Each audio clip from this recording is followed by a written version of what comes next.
Okay, let's dive into this. I want to tell you a story from my own life. Really, a story about the day my entire world just turned completely upside down. It's the story of our royal barber, a man who served my brothers and me for years, and how he became our spiritual senior.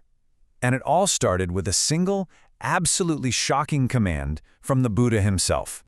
Just try to picture it.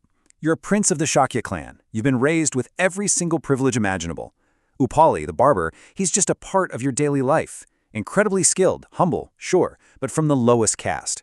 And then one day, the Buddha, who's our own kinsman, mind you, looks right at you and your royal brothers and tells you that you must bow to this man.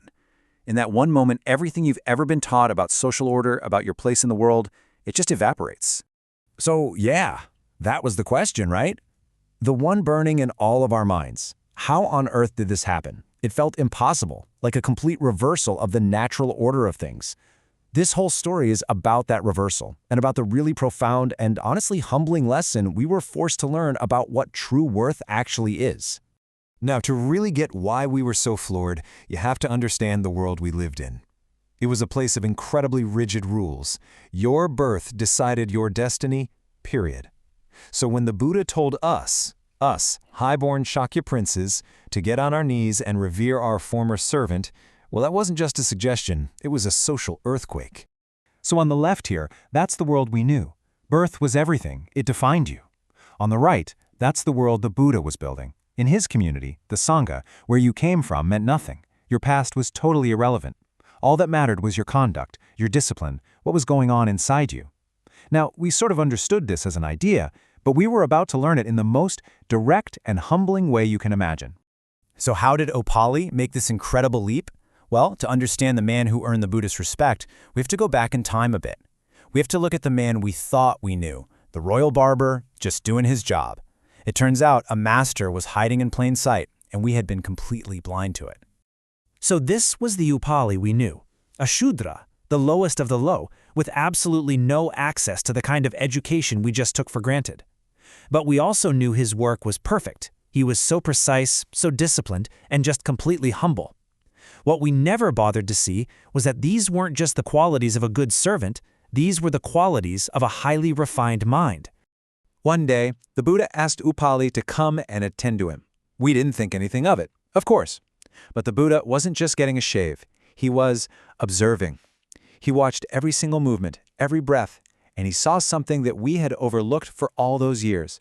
Upali's work was his meditation. Later, the Buddha explained it to us. He showed us how Upali's simple, everyday actions contain the 4 core stages of deep meditation.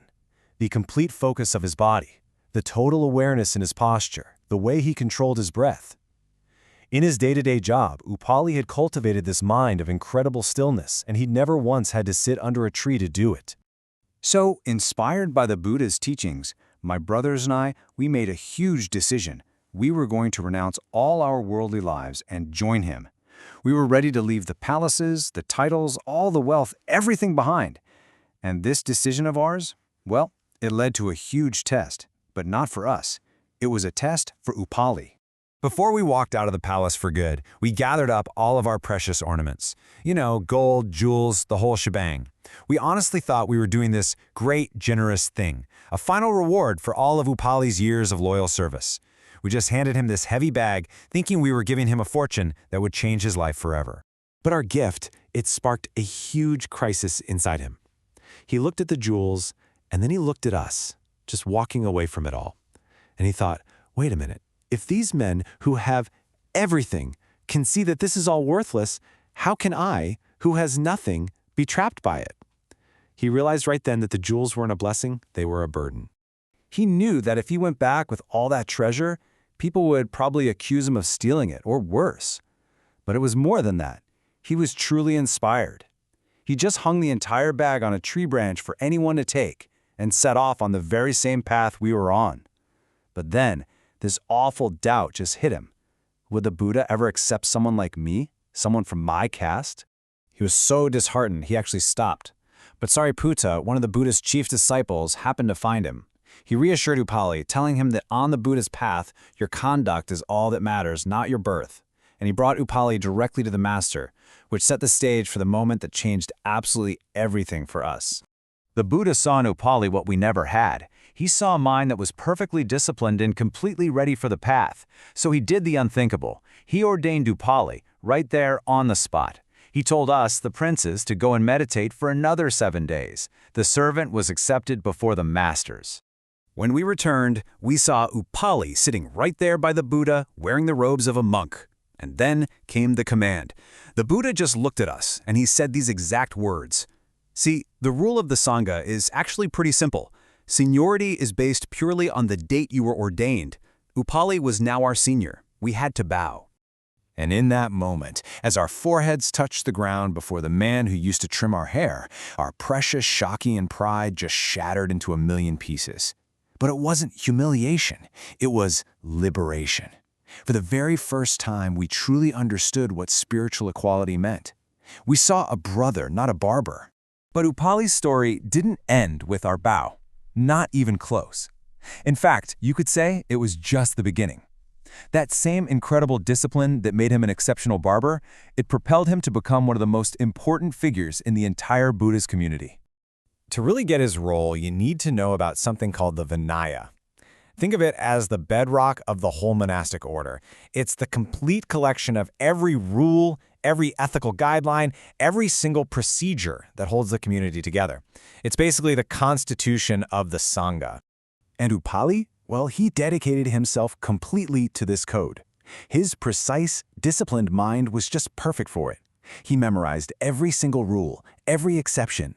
He became the guy, the ultimate authority on disputes. So much so that after the Buddha's passing, it was Upali, the former barber, who was chosen to stand before everyone and recite the entire Vinaya from memory, preserving it for all time.